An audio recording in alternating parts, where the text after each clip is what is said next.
Pero tú, cuando ores, entra en tu cuarto, cierra la puerta y ora a tu Padre en secreto. Y tu Padre que ve lo que haces en secreto te dará tu premio. Mateo capítulo 6, versículo 6. La Comunidad Cristiana de Crecimiento Integral y su pastor Jairo Cruz te invitan a escuchar el Manual del Maestro, la instrucción de vida. Dios siempre está tratando de darnos cosas buenas, pero nuestras manos están muy llenas para recibirlas. Frase de San Agustín de Hipona. Una frase que definitivamente nos invita a pensar cómo está nuestro servicio a los demás. A veces tenemos nuestras manos llenas de muchas bendiciones que Dios nos da.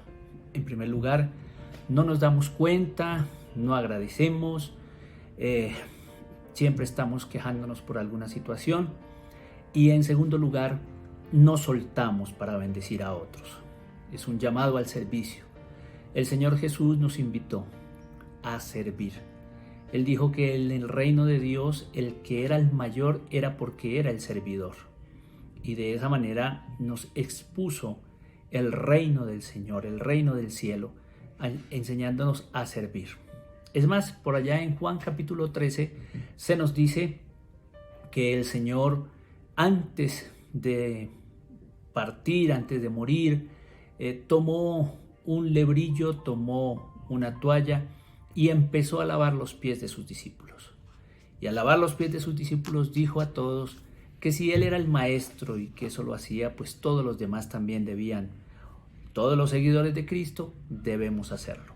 El servicio es la mejor herencia que Jesús nos ha podido dar y es la forma como le servimos al Señor, a través de nuestro semejante.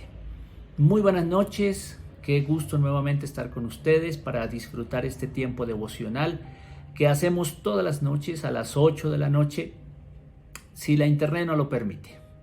Y si no, no se suelte, no se desanime, tenga paciencia que siempre estamos tratando de subir el video y si por alguna razón la internet nos falló, pues ahí vamos a subir el video, pero trate de no perderse la consecución, la serie, para que no se quede corto en un capítulo, porque si usted se queda corto en un capítulo, a lo mejor el siguiente no lo va a entender. El Apocalipsis es una literatura un poco desconocida para nuestro ambiente y por eso necesitamos ir como muy secuencialmente. Entonces no se pierdan ni un solo capítulo. Si se pierde un capítulo, pues entonces va a lo mejor a perderse toda la riqueza y la enseñanza de lo que estamos haciendo. Entonces les rogamos nos disculpen a veces por los problemas de internet, pero se salen de nuestras manos. Y además, pues la invitación es que siempre en nuestro canal de YouTube, Comunidad Cristiana de Crecimiento Integral, vamos a subir todos los devocionales que estamos desarrollando.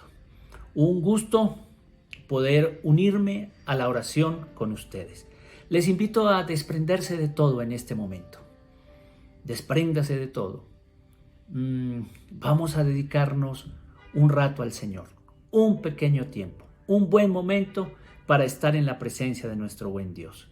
Allí donde está, cierre sus ojos, empiece a darle gracias al Señor por la vida, por su misericordia, porque le ha guardado a usted, a su familia, a sus hijos, porque ha estado con usted en medio de las crisis de la vida, en medio de los problemas, aún en medio de los fracasos y de las derrotas. Tenemos un Dios que todos los días nos sorprende con su misericordia. No merecemos su misericordia, pero Él siempre aparece para bendecirnos, para ayudarnos, para darnos razón de existir. Entonces, con tus ojos cerrados, dale gracias a Dios. Dale gracias por tu familia. Gracias por el trabajo que tienes, por la universidad, por el estudio. Gracias por la provisión, porque te alimentas. Hay bendición del cielo. De una u otra manera, Dios provee el alimento, provee a través de su misericordia. Y esta es una buena mañana para decírselo al Señor.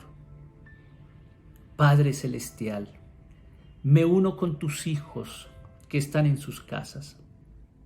Después de un día de trabajo, después de un día de trajín, logramos encontrarnos en este momento para adorarte, para bendecirte, para decirte que tú eres nuestro Señor, nuestro Salvador, en quien tenemos puesta toda la esperanza.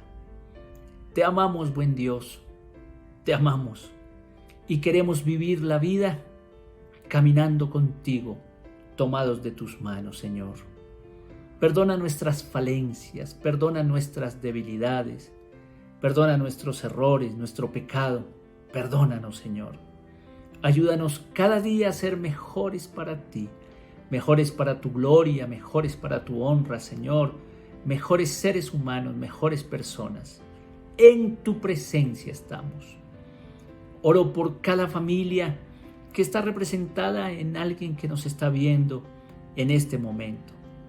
Te pido que seas propicio a sus necesidades. Te ruego que les ayudes en medio del caminar de la vida. Si hay desempleo, abre puertas de empleo y de bendición. Si hay enfermedad, pon tu mano de misericordia y sánalo, Señor. Si hay problemas internos en casa, ayúdales en tu nombre. Si al salir todos los días se exponen al peligro de esta pandemia terrible del COVID-19, te ruego que les guardes, que les ayudes. Los que están pasando por momentos adversos, Señor, los presentamos delante de ti. Buen Dios, tú eres nuestra fortaleza, tú eres nuestro Dios y en ti está puesta nuestra esperanza. A ti venimos con el corazón abierto, Señor, para rogarte que nos acompañes, que nos ayudes, que fortalezcas nuestra vida. Muchas gracias, buen Dios. Oramos por Colombia y por todos los países afectados por este virus microscópico, por este enemigo invisible que nos ha frenado de una manera tan inmediata, tan repentina, Señor. Padre, ayúdanos como seres humanos a entender lo que debemos hacer, cómo debemos cuidarnos. Guárdanos de ser descuidados en atender todas las medidas necesarias y que estos 183 países pronto podamos salir de la crisis, lógicamente con lecciones aprendidas, pero que tú nos ayudes a mirar hacia adelante. En tu nombre, Señor. Amén y amén. Amén. Bueno, muy bien. Vamos a adentrarnos en otro nuevo escenario. En el día de ayer vimos un cántico de victoria de los mártires por esa proclamación del reino de Dios y del reino de nuestro Señor Jesucristo. Además, en el cielo hay una batalla que representa el triunfo del bien sobre el mal, el triunfo del bien representado en Miguel y sus ángeles, la derrota del mal representada en el dragón y sus ángeles. Estos caen terriblemente, estos son destruidos, aniquilados pues del cielo y son expulsados a la tierra. El acusador ha sido expulsado del cielo por la obra redentora de Cristo. Eso es lo que significa esa guerra o esa batalla entre Miguel y sus ángeles y el dragón y sus ángeles. Y hay una alegría inmensa en el cielo, pero hay una advertencia en la tierra. La advertencia en la tierra es muy importante porque se ha venido con todo su furor y toda la ira por la derrota y ahora quiere acabar, quiere destruir al pueblo de Dios, al pueblo de la mujer. Ya entendemos ese término. Además, cuando miramos todo el capítulo 12, pues es un capítulo con un contenido muy fuerte, un contenido teológico, hablándonos del reino de Dios, un contenido cristológico, hablándonos del Mesías, del Salvador, un contenido eclesiológico, hablándonos de la mujer, precisamente representando la iglesia, un contenido soteriológico que tiene que ver, soter significa salvación, tiene que ver con la redención a través de nuestro Señor Jesucristo y una escatología que nos dice definitivamente el bien va a triunfar sobre el mal. El bien va a triunfar sobre el mal. Pues bien, el sentido general de este capítulo es que Satanás, una vez arrojado del cielo, sabe que le queda poco tiempo y decide hacer todo lo posible para dañar lo que más pueda, ¿sí? Para hacer un daño terrible en la tierra. Y al intentar destruir de esa manera, delega su poder en dos bestias, en las dos bestias del Apocalipsis, que son las principales figuras del capítulo 13, que vamos a empezar a ver en el día de hoy. Vamos a ver desde el versículo 18 del capítulo 12 y vamos a leer el capítulo 13 para contextualizarnos. Muy bien, dice así: y el dragón se plantó a la orilla del mar. Vi subir del mar un monstruo que tenía 7 cabezas y 10 cuernos. En cada cuerno tenía una corona y en las cabezas tenía nombres ofensivos contra Dios. Este monstruo que yo vi parecía un leopardo y tenía patas como de oso y boca como de león. El dragón le dio su poder y su trono y mucha autoridad. Una de las cabezas del monstruo parecía tener una herida mortal, pero la herida fue curada y el mundo entero se llenó de asombro y siguió al monstruo. Adoraron al dragón porque había dado autoridad al monstruo y adoraron también al monstruo diciendo: ¿quién hay como este monstruo y quién podrá luchar contra él? También se le permitió al monstruo decir cosas arrogantes y ofensivas contra Dios y tener autoridad durante 42 meses. Y así lo hizo. Habló contra Dios y dijo cosas ofensivas contra él y su santuario, contra él y su santuario y contra los que están en el cielo. También se le permitió hacer guerra contra el pueblo santo hasta vencerlo, y se le dio autoridad sobre toda raza, pueblo, lengua y nación. A ese monstruo lo adorarán todos los habitantes de la tierra, cuyos nombres no están escritos desde la creación del mundo en el libro de la vida del Cordero que fue sacrificado. Si alguno tiene oídos, oiga. A los que deban ir presos se los llevarán presos, y a los que deban morir a filo de espada morirán. Aquí se verá la fortaleza y la fe del pueblo santo.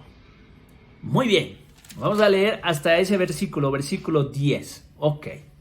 Pues aquí se nos habla de un monstruo, para la versión Dios habla hoy, de una bestia, para otras versiones más literales. Y esta bestia o monstruo sube o surge del mar. Y así, hay que decirlo de primera mano, representa al Imperio Romano. Para Juan, la encarnación del mal, definitivamente, la describe en los términos que tiene Daniel capítulo 7, versículos del 1 al 7, y esta vez sí vamos a tener que ir al libro de Daniel. Por favor, el libro de Daniel, vamos a leerlo porque nos va a explicar muy bien de dónde tomó estas figuras Juan para utilizarlas en su libro del Apocalipsis. Daniel capítulo 7, vamos a leerlo, versículos del 1 en adelante, porque él, para mostrar la encarnación del mal, del Imperio Romano que está acabando con los hermanos cristianos, pues echó mano a este texto de Daniel. Daniel capítulo 7, vamos a leer los 7 primeros versículos. Dice así: una noche durante el primer año del reinado de Belsasar en Babilonia, Daniel tuvo un sueño y visiones. En cuanto se despertó, puso por escrito las cosas principales que había soñado. Esto es lo que escribió. Yo veía en mi sueño que los 4 vientos soplaban y agitaban las aguas del gran mar. De repente, 4 enormes monstruos, diferentes uno del otro, salieron del mar. El primero se parecía a un león, pero tenía alas de águila, Mientras yo lo estaba mirando, le arrancaron las alas, lo levantaron del suelo y lo apoyaron sobre sus patas traseras, poniéndolo de pie como un hombre, y su cerebro se convirtió en el de un ser humano.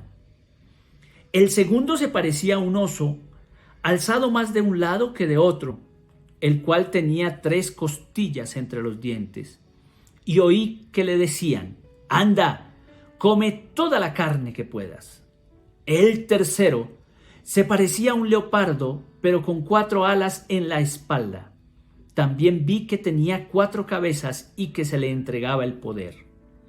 El cuarto monstruo que vi en mis visiones era terrible, espantoso y de una fuerza extraordinaria. Tenía grandes dientes de hierro, todo lo devoraba y destrozaba y pisoteaba las sobras.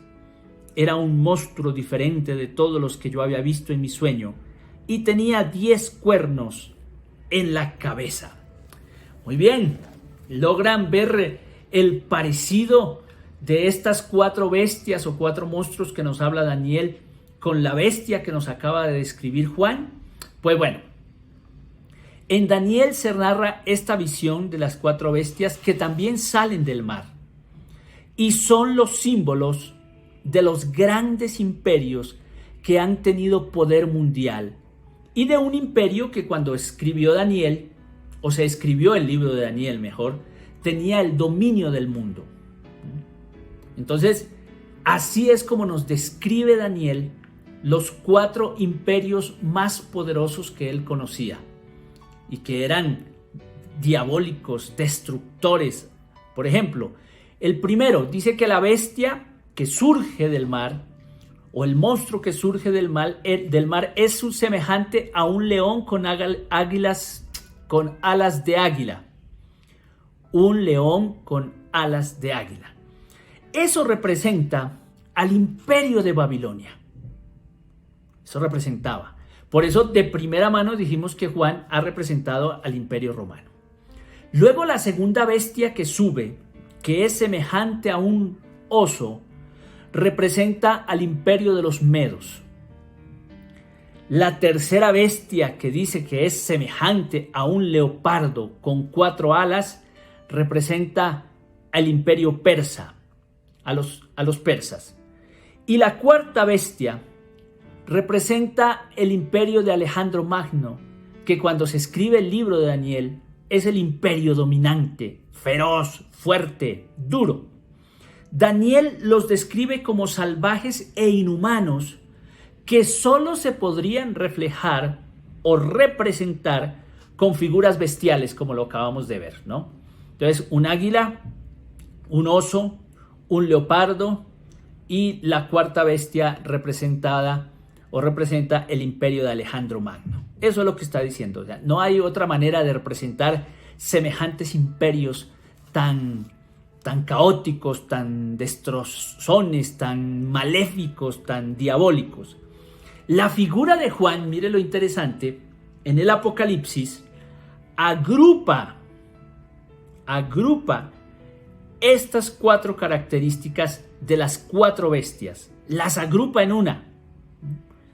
El imperio romano era para Juan tan satánico, tan diabólico, que incluía todos los terrores de los imperios malos que habían existido antes. Fíjese que Daniel nos los reparte en 4 monstruos, en 4 bestias. Juan reúne las características de las 4 bestias de Daniel y las pone en una sola bestia, en un solo monstruo. Entonces, lo que nos está queriendo decir Juan es que para él, ese imperio romano es tan terrible, tan incomparable y tan destructor y tan diabólico, tan satánico, que solamente uniendo las figuras de Daniel podría representar este imperio tan fuerte. Era normal que para un judío remontarse a un libro como el de Daniel para describir a los imperios y los imperios especialmente satánicos que amenazaban al pueblo de Dios. Por eso Juan va a usar estas figuras. Entonces la figura de Juan en el Apocalipsis agrupa las características de las 4 bestias, ¿no? Ya lo dijimos. Y bueno, la bestia dice que tiene 7 cabezas y 10 cuernos. Este monstruo. Así se representa a los gobernadores y emperadores de Roma. Entonces, cuando ya más adelante veamos la bestia con 7 cabezas, ya sabemos que es el Imperio Romano y las 7 cabezas son los gobernadores y los emperadores de Roma. Desde Augusto, el primer emperador romano, había habido 7 emperadores. Miren, Tiberio, que había estado desde el 14 al 37 después de Cristo, Calígula del 37 al 41, Claudio del 41 al 54, Nerón, ese gran Nerón, era un terrible, de 55 al 68 después de Cristo. Luego venía Vespasiano, del 69 al 79 después de Cristo. Tito, que era del 79 al 81.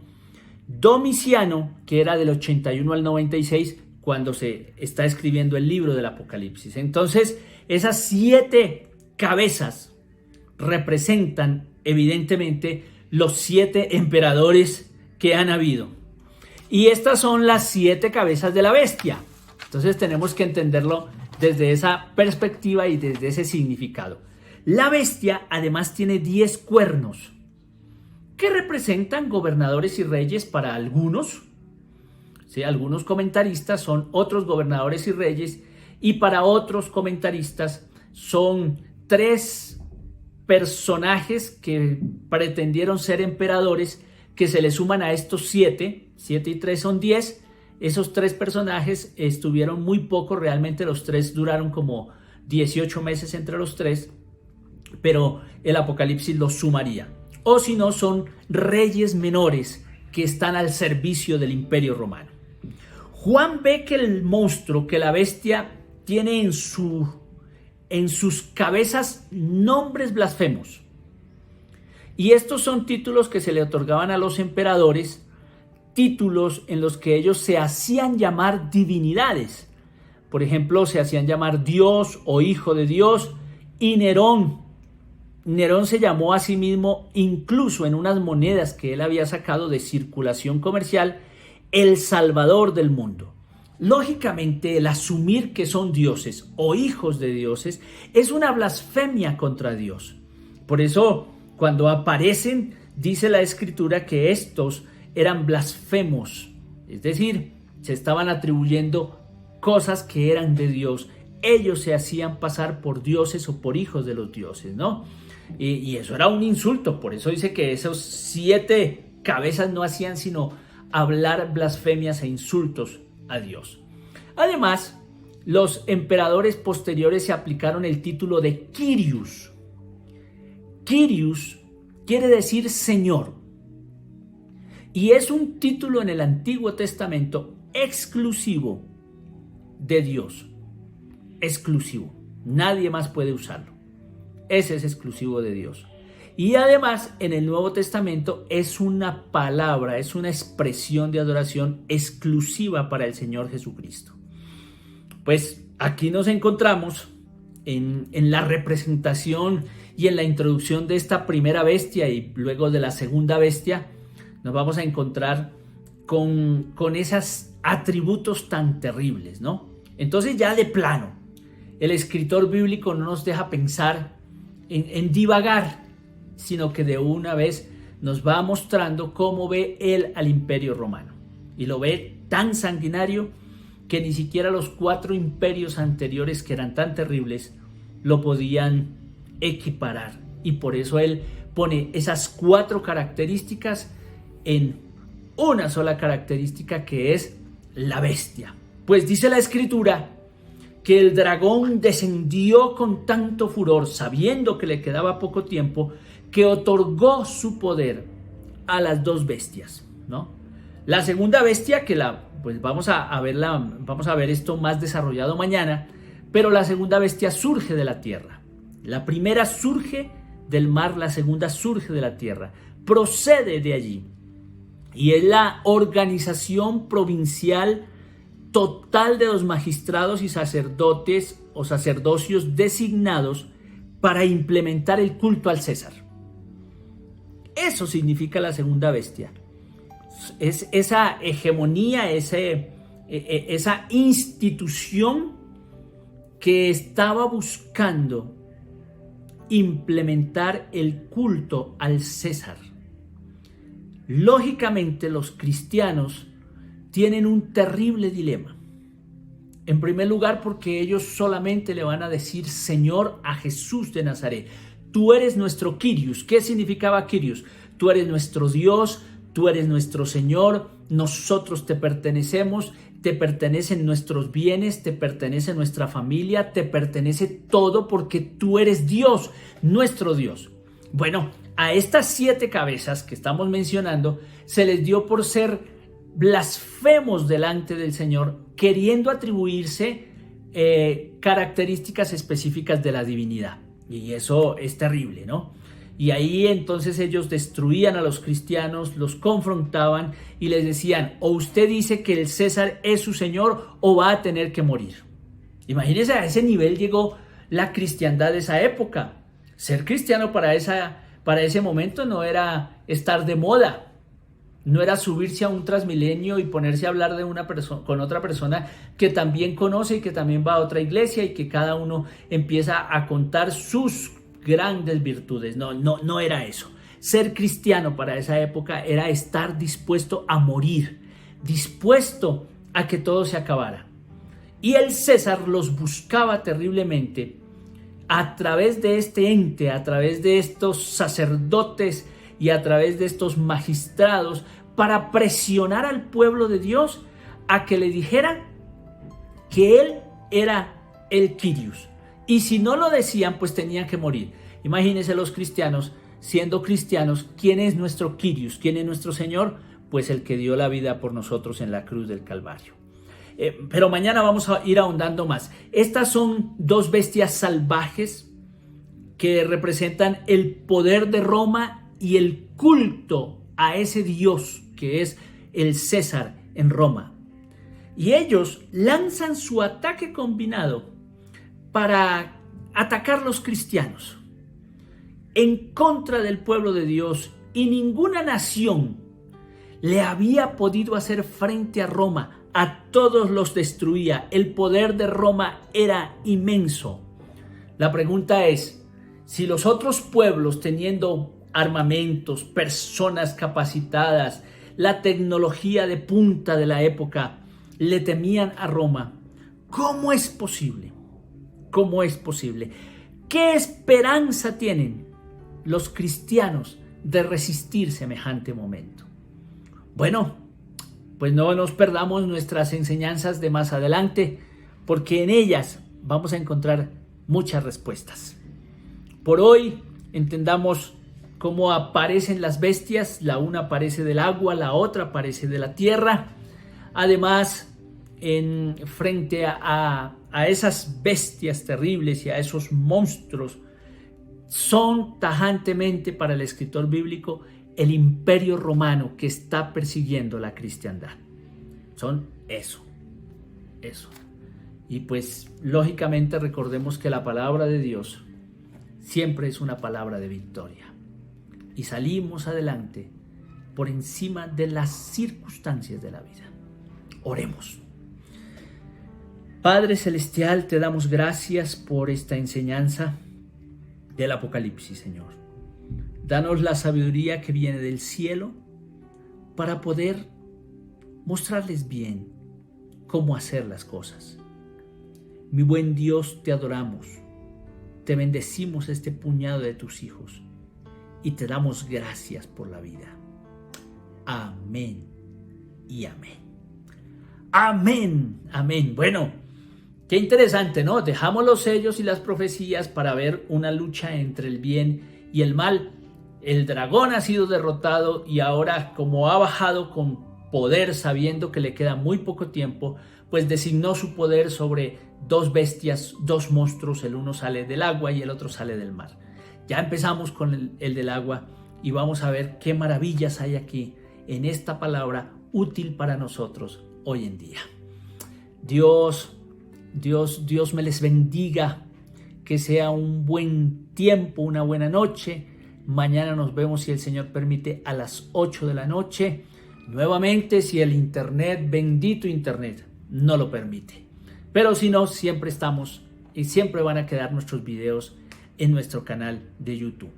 Dios me los bendiga, Dios me les guarde, terminen de pasar una noche extraordinaria y no se olviden de lo que dijo Pablo, el apóstol Pablo. Nada nos puede separar del amor de Dios, que es en Cristo Jesús, Señor nuestro. Chao, chao, mil bendiciones. El Manual del Maestro. La instrucción de vida.